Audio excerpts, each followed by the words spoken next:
When the mortgage interest rates went up, buyer demand started coming down, obviously. But that also meant that the inventory of houses on the market started climbing.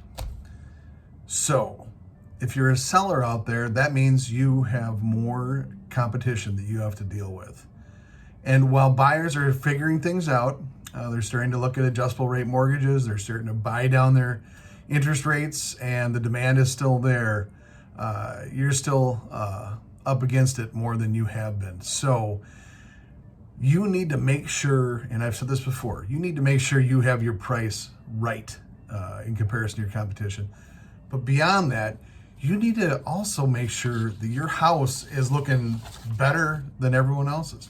So that's why you need to go through a checklist if you're putting your house in the market in the fall and make sure that you've checked all the boxes and are looking like $1,000,000.